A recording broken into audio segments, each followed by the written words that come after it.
Hay historias que arden en la memoria colectiva, historias que las llamas no lograron consumir. Fayetteville, Virginia Occidental, 1945. Esta es la casa de la familia Soder. George y Jenny Soder y 9 de sus 10 hijos viven aquí. Para entender lo que ocurrió esa trágica noche, debemos desandar el tiempo, regresar a cuando todo parecía normal. Este lugar, esta pequeña colina, huele a tierra húmeda y a pino. Esta noche es víspera de Navidad y la familia Soder se dispone a pasar una noche tranquila.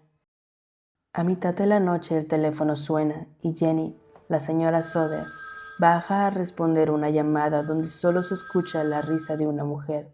Inquietante, cuelga, pero nota algo extraño. Las luces están encendidas, la puerta principal y las ventanas están abiertas. Ella cierra todo, apaga y vuelve a su habitación. Jenny se va a dormir sin pensar que esa será la última noche en la que verá a 5 de sus hijos. A la 1 a.m., un fuerte golpe despierta a Jenny. Ella no le da importancia y vuelve a dormir. Un poco más tarde, cerca de las 2:30, un humo intenso invade la habitación y ya no se puede ignorar más.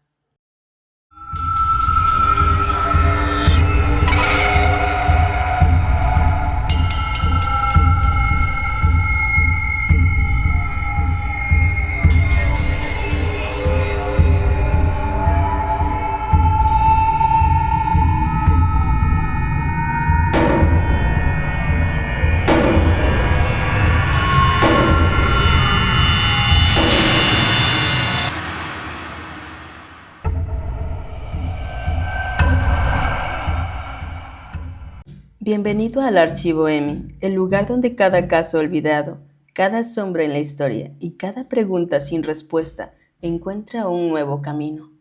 Soy Emmy, investigadora independiente, y desde aquí, en esta oficina donde las carpetas nunca se cierran y las evidencias hablan más de lo que muestran, te invito a formar parte de esta búsqueda. Prepárate. A partir de este momento tú y yo trabajaremos juntos. Reabriremos expedientes, seguiremos las pistas y analizaremos las anomalías más inquietantes. Este es nuestro territorio. Este es el archivo EMI. Hoy vamos a analizar en profundidad los documentos de un caso que, la verdad, desafía toda explicación. La desaparición de 5 niños en un incendio que no dejó rastro. Una historia que las llamas, lejos de cerrar, solo hicieron más grande. Y para entender lo que ocurrió es crucial conocer a los protagonistas. George y Jenny Soder eran, el corazón de esta familia. Eran inmigrantes italianos que habían construido una vida próspera en Fayetteville. George era dueño de un negocio de transporte de carbón, algo muy importante de esa región. Y junto a Jenny criaban a sus 10 hijos. Eran una familia muy conocida, muy integrada y en general respetada. Vamos, que nada en la superficie hacía presagiar la tragedia. Bien, vamos a meternos con la figura de George Soder, porque su historia personal es la de un superviviente. Nació como Giorgio Sadu en Cerdeña, Italia, y llegó a Estados Unidos en 1908. Tenía tan solo 13 años y venía con su hermano. La historia que nos cuentan los documentos es que al llegar a la aduana, su hermano entra en pánico, se da cuenta que no hablan el idioma y decide volver a Italia, dejando al joven Giorgio completamente solo. Y es que en ese mismo instante su identidad cambió, literalmente. Un funcionario de aduanas, por un error de transcripción o de pronunciación, anotó su nombre como George Soder. Así que, en cierto modo, Giorgio Sadu desapareció en ese puerto para dar paso al hombre que construiría un futuro desde cero en América. Es casi simbólico, ¿verdad? Ese cambio de nombre que marca el inicio de su nueva vida en América. Dejó atrás a Giorgio para convertirse en el George Soder que todos conocerían. Él construyó un pequeño imperio de la nada. Empezó con trabajos humildes, hasta que acabó conduciendo camiones en las minas de carbón. Era tan bueno y tan trabajador que no tardó en comprar su propio camión y fundar su empresa.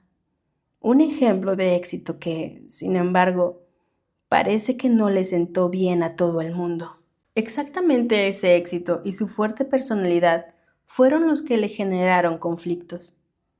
Y aquí es donde la historia empieza a tomar un cariz siniestro. George Soder era un hombre de opiniones muy firmes y no tenía reparo en expresarlas. En particular, era abiertamente crítico con Benito Mussolini. Esto en la comunidad italoamericana de la época no era lo habitual. Pero tomemos un momento. ¿Por qué George no se tomó estas amenazas más en serio? ¿Era demasiado orgulloso o es que en ese entorno las bravuconadas eran algo común? Porque lo detallan las fuentes, no eran simples discusiones de bar. Probablemente una mezcla de ambas cosas. Por un lado, era un entorno rudo y posiblemente que estuviera acostumbrado a discusiones acaloradas, pero las amenazas que recibió eran de otro nivel. Una, específicamente escalofriante, vino de un vendedor de seguros. Tuvieron una fuerte discusión, precisamente sobre Mussolini, y al irse, el hombre espetó: acuérdese de mí cuando sus hijos y su casa ardan y desaparezcan. Eso no era una bravuconada, es una sentencia, es una declaración de intenciones, no una simple amenaza. Y él a la sangre al escucharlo, sabiendo lo que pasó después. Claro, y lo que lo hace que esto sea tan desconcertante es que no fue un hecho aislado. Hubo otra amenaza directa. George despidió a un hombre que también era partidario de Mussolini, y éste le advirtió que tuviera cuidado, que un día su casa podría arder por problemas con los cables. Si conectamos esto, no estamos hablando de discusiones sin más, son advertencias muy concretas, que en retrospectiva parecen un guión detallado de lo que estaba por venir. Crean un contexto de premeditación. Entonces tenemos estas amenazas, muy específicas flotando en el aire. Si volvemos a esa Nochebuena, de repente los pequeños sucesos extraños de esa noche ya no parecen tan aleatorios, ¿verdad? Miremos la cronología. La cronología de esa noche es fundamental y está llena de anomalías. La familia ha cenado, los padres se retiran y los hijos mayores se quedan jugando un rato más. 5 de los niños se van a dormir al ático: Maurice, Marta, Louis, Jenny y la pequeña Betty. El primer suceso extraño ocurre sobre las 12:30 de la noche. Suena el teléfono y Jenny, la madre, baja a contestar. ¿Una llamada equivocada a las 12:30 de la noche en Nochebuena? Ya suena raro de por sí. Y lo fue. Al otro lado, una mujer pregunta por alguien que no conocen. De fondo se oye un ruido de fiesta, como una celebración, y la llamada termina con una risa burlona e impropia antes de colgar. Vaya, pero no es solo la llamada. Al colgar, Jenny se da cuenta de algo inusual. Las luces del porche están encendidas y la puerta principal sin cerrar. Cuando ella está segura de haberlo dejado todo bien cerrado, lo atribuye a un despiste de los niños y vuelve a la cama, pero la inquietud ya está sembrada. Y luego viene el segundo suceso. Media hora más tarde, a la 1 de la madrugada, Jenny se despierta sobresaltada por un fuerte golpe en el techo, como si algo pesado hubiera caído y luego rodado. Una vez más, intenta buscar una explicación lógica. Piensa que quizás es un animal y vuelve a dormirse. Pero aproximadamente a las 2:30 de la mañana, el olor a humo la despierta de nuevo. La habitación está llena de humo. La casa está en llamas. Aquí es donde la tragedia se desata. George y Jenny y 4 de los hijos que dormían en la planta baja, junto a la pequeña Silvia de 2 años, consiguen escapar. Pero los 5 niños del ático no salen. Están atrapados y lo que sigue es una pesadilla tras otra. Es una cadena de fracasos inexplicables. George intenta subir por las escaleras, pero ya está completamente envuelta en llamas. Es imposible. Claro, su siguiente pensamiento lógico es usar la escalera que está afuera. Es una escalera de madera que siempre, y los testimonios insisten, en la palabra siempre, estaba apoyada a un costado de la casa. Cuando va a buscarla, la escalera ha desaparecido. Simplemente no está. Esto realmente es una pesadilla. Cada cosa que podía hacer para salvarlos falló de una manera casi calculada. La escalera que siempre estaba ahí desaparece justo esa noche. Es difícil creer que sea una coincidencia. Y se pone peor. Su siguiente plan es usar 2 de sus camiones de trabajo. Quiere acercarlos a la casa y subirse para romper la ventana del ático. Pero aquí viene el tercer fracaso inexplicable. Ninguno de los 2 camiones arranca. Esto está de no creer. Ambos habían funcionado perfectamente al día anterior. Estaban en perfecto estado. Y para colmo, la gestión de la emergencia fue un desastre. Un vecino que ve las llamas llama a los bomberos, pero tardan horas en llegar. Cuando finalmente aparece el camión, la casa, que era de madera, ya está prácticamente reducida a cenizas. Y la investigación oficial que siguió como mínimo desconcertante. Las autoridades locales llegaron a la conclusión increíblemente rápida que apenas unos días después dictaminaron que el incendio fue un fallo eléctrico y que los cuerpos de los 5 chicos se habían desintegrado por completo. Y aquí viene lo más increíble. Emitieron los certificados de defunción el 1 de enero de 1946. Solo una semana después. Una semana. Esa es una rapidez que en sí misma es una bandera roja. En un caso donde desaparece un grupo de menores en circunstancias críticas, una investigación tan limitada hace pensar en la falta de profesionalismo o incluso en un intento deliberado por bloquear cualquier avance. No se siguieron los protocolos.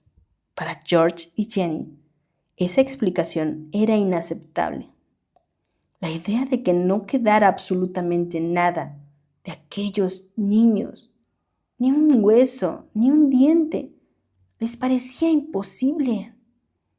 Entonces, ¿estamos hablando de una incompetencia o de un encubrimiento? La familia no se quedó de brazos cruzados. Empezaron su propia investigación. Sus hallazgos desmontan por completo la versión oficial. George era un hombre práctico. Fue a hablar con un conocido que trabajaba en un crematorio. Le preguntó y su amigo le confirmó lo que sospechaba. Una cremación dura al menos unas 2 horas, más de 1000 grados, mucho más que un incendio doméstico. Claro, mucho más. Y aún así, siempre quedan fragmentos óseos. La desintegración total en un incendio de madera era sencillamente una imposibilidad física, y Jenny aportó una pieza clave contra la teoría del fallo eléctrico. Ella misma consultó a un electricista, que recordaba perfectamente que mientras la casa ardía, las luces del porche y la lámpara de su habitación seguían encendidas. Claro, si la causa hubiera sido un cortocircuito tan grave, el sistema eléctrico al completo se habría colapsado. Es ilógico. Entonces, ¿qué significa todo esto? Si no fue un accidente y los niños no estaban en el fuego, ¿qué pasó? La familia Soder se aferró a la esperanza de que hubieran sido secuestrados, y empezaron a aparecer pistas que apoyaban esa teoría. Aparecieron testimonios muy interesantes. Por ejemplo, una mujer declaró haber visto un coche con 5 niños y 2 adultos alejándose del pueblo esa misma mañana. Pero hay más. Un camionero que pasaba por la zona esa noche aseguró haber visto a alguien lanzando lo que describió como esferas de luz o de fuego sobre el tejado de la casa, justo antes del incendio. Si te quedas a pensar un momento, esferas de fuego, eso encaja perfectamente con el ruido que Jenny escuchó en el techo. Ese golpe sordo y el sonido de algo rodando. De repente ya no aparece que fuera un animal. Parece una bomba incendiaria. Precisamente lo que hace que esto sea tan revelador es que estas dos piezas coinciden perfectamente. El testimonio del camionero da una explicación plausible al ruido, y ambos apuntan a un incendio provocado. Con estas pistas, George Souther no paró. Se movió incansablemente y en 1947 consiguió que el FBI abriera una investigación. El FBI logró intervenir, sí, por un posible secuestro interestatal. Los agentes federales estuvieron trabajando en el caso durante 2 años. ¿Y qué encontraron? Nada. Finalmente lo cerraron. No encontraron restos humanos, ni una pista sólida que les llevara a los niños. El misterio se hacía cada vez más profundo. Y justo cuando parecía que el caso se enfriaría para siempre, llegó el giro más extraño de todos. En 1968, 23 años después de la desaparición, la familia Soder recibió un sobre por correo, sin remitente. Dentro había una fotografía, y lo que mostraba la foto era aún más impactante. Era el rostro de un joven de 25 años. En cuanto Jenny la vio, no tuvo ninguna duda. Estaba convencida de que era su hijo Louis, ya de adulto. El parecido era asombroso, y en el reverso de la foto había un mensaje críptico. Algo así como: Louis Soder, amo a mi hermano Frankie, Little Boys, y una serie de letras sin números, cosas que no se podían entender. Tras saber esto, me imagino la mezcla de esperanza y terror que debieron haber sentido. Por un lado, la prueba de que su hijo podría estar vivo. Por otro, ¿qué significa ese mensaje? Si nos detenemos a pensar en la implicación de esto, la foto es una bomba. Reavivó todas las esperanzas de la familia, pero también trajo mucha oscuridad. George contrató inmediatamente a un detective privado para que investigara el origen de la fotografía. El detective viajó a Kentucky, que era de donde parecía proceder el matasellos. Esta marca o estampilla que se utiliza para invalidar un sello postal y evitar su reutilización. Pero el detective también desapareció. Se desvaneció, sin dejar rastro, igual que los niños. Nunca más se supo de él. Es como si alguien estuviera jugando con la familia, dándoles una migaja de esperanza para luego arrebatárselas de la forma más cruel, y eliminando a cualquiera que se acercara demasiado a la verdad.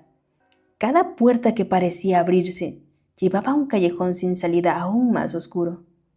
George Soder murió en 1969, solo un año después de recibir esa foto, pero murió convencido hasta el final de que sus 5 hijos no habían perecido en ese incendio, sino que habían sido secuestrados esa noche buena. Jenny continuó la búsqueda. Mantuvo viva la esperanza y la memoria de que sus hijos estuvieran vivos hasta su propia muerte, ya en los años 80, pero nunca dejó de creer que podrían estar vivos en alguna parte. Y a día de hoy, el caso de los niños Soder sigue siendo uno de los mayores misterios sin resolver. Es una historia que deja un eco de preguntas sin respuesta. Un incendio, 5 niños, una escalera que no está, camiones que no arrancan, una investigación que parece farsa y una foto que solo añade más incertidumbre. Si aceptamos la premisa de que el incendio no fue un accidente y que los niños no murieron en él, y las pruebas apuntan abrumadoramente en esa dirección, ¿quién tendría los recursos y la motivación, la capacidad para orquestar un secuestro tan elaborado? Hacer desaparecer a 5 niños y mantener el secreto durante décadas. La respuesta podría estar en esas amenazas que George ignoró. En esas discusiones que parecían sin importancia, podríamos estar ante un plan de venganza bien ejecutado, con una precisión quirúrgica. Bueno, absolutamente aterradora. La historia de esta familia sigue envuelta en sombras, entre reportes confusos, testimonios que se contradicen y silencios que pesan más que las palabras. El misterio permanece abierto. Y aunque las versiones oficiales intenten dar por concluido el caso, cada detalle revisado nos lleva a una misma pregunta. ¿Qué ocurrió realmente aquella noche? Y bien, investigador, gracias por acompañarme en esta reconstrucción. Si quieres seguir investigando a mi lado, asegúrate de no perderte el siguiente caso. Aquí, cada enigma es una puerta, y juntos decidiremos si nos atrevemos a cruzarla.